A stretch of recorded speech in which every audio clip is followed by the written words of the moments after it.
Local বাসে দেখা, local বাসে তার সঙ্গে দেখা, ভিড়ের মাঝে এক পাকা সিট, দুজনের আলাপ শুরু, অদ্ভুত এক অনুভূতি, যেন এক মায়াজালে ভেসে যাচ্ছি।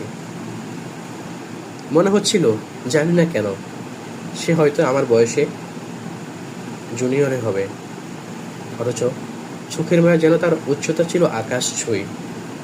কথা বলতে বলতে হাসি চলে মনে আসে মনের কোণে। তাই ভাবলাম, এটা তো জুনিয়র হবে নিশ্চয়ই, কিন্তু শেষে জানতে পারলাম সেটা সিনিয়র। এক ধাপ বড়, এক ধাপ দূরের, আর আমি।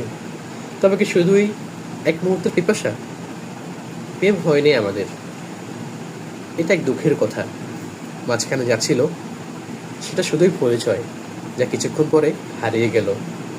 হাজারটা ভিড়, হাজারো জন মানুষ, আর এক পাকা সিট, যে সিটটা ছিল শুধু, যেখানে আমরা দুজন বসেছিলাম।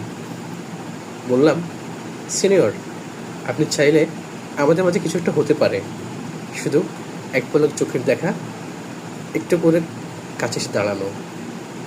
সে মুচকি হাসলো, চোখে ছিল এক নীরবতা।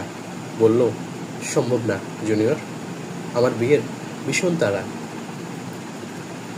আমার মনটা ক্ষতবিক্ষত হয়ে গেল। যেখানে একটা সিট, একটি কথা, আর কিছু নয়, শুধু মায়ার মতো একটা মুহূর্ত, যা বয়ে চলেছিল শুধু পরিচয়ের মাঝে হারিয়ে গেল। এক অদ্ভুত অনুভূতি, যার রেশ আমি আজও বয়ে বেড়াচ্ছি।